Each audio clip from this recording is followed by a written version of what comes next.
That's fine. I'm gonna read a story while you do. Is that cool? Yep, do it up. I just started a match. I don't want to bail on them.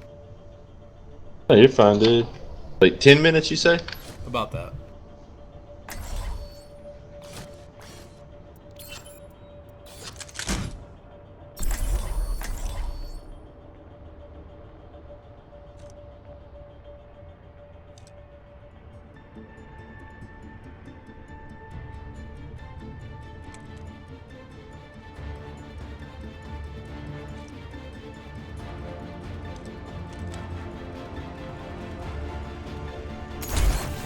Justice will be done.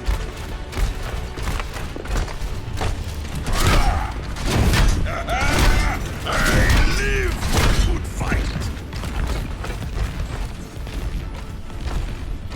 Come out and face me.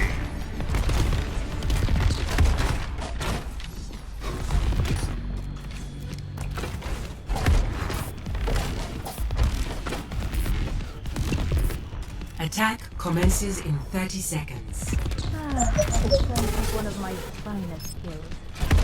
That day, I felt alive. Okay. What are we waiting for?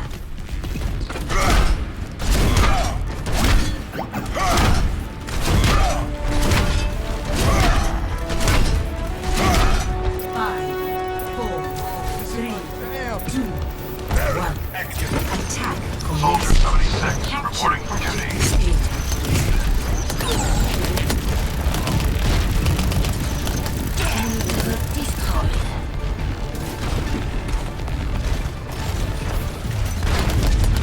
Is that the best you can do?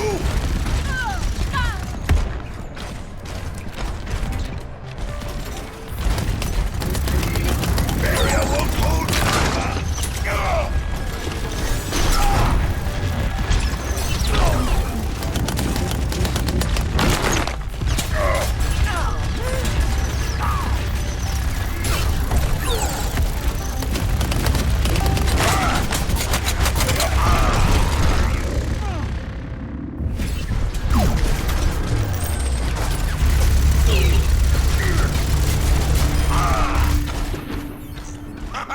Still kicking.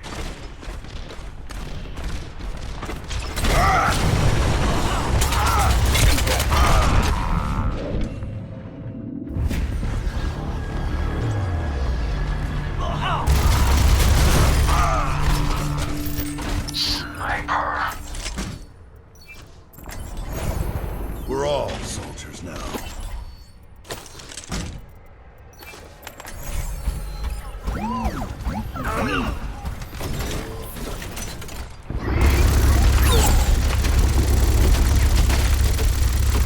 Enemy turret ahead.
No one can hide on my sight. Tactical visor activated.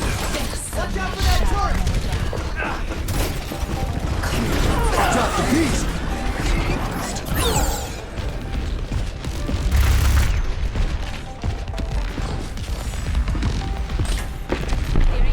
Oh, let's break it!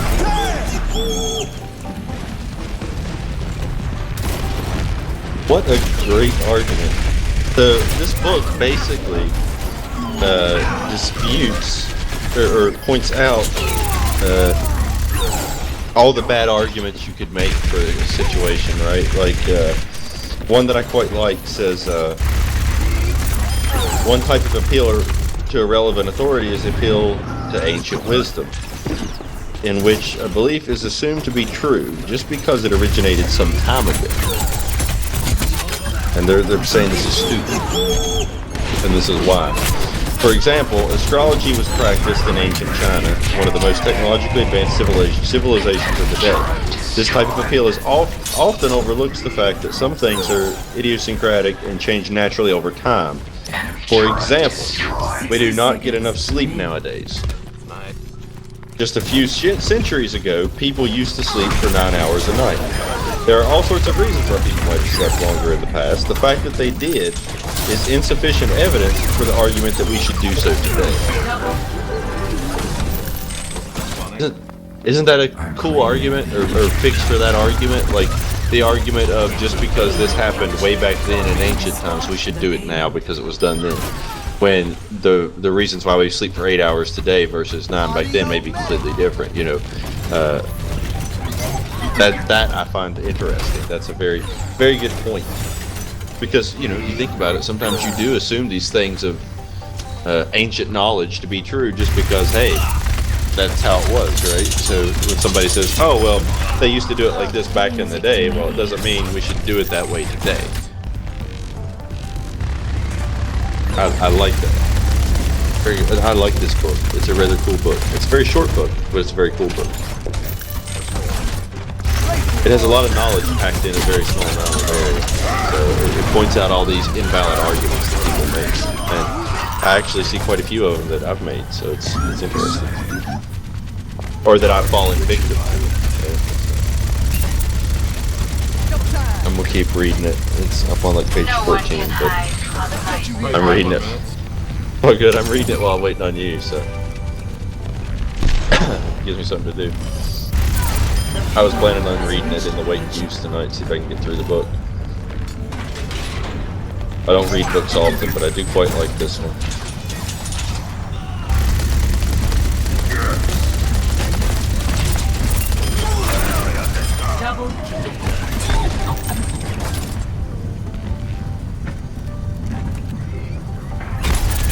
It is a very creative book.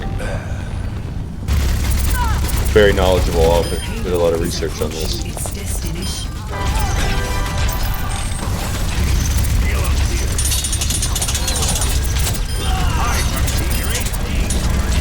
Oh, let's break it!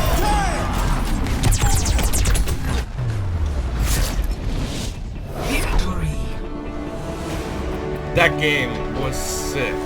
Damn. Play of the game. Play the game, Inglourious Speed.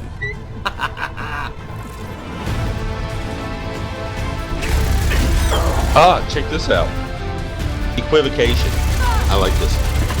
Are you ready? What's that? Basically, it exploits the ambiguity of language by changing the meaning of a word during the course of an argument. So, for example, consider the following argument. How can you be against faith when you take leaps of faith all the time, making investments, trusting friends, In a and crude even getting laboratory engaged? in the basement It sounds of like his a good home. argument.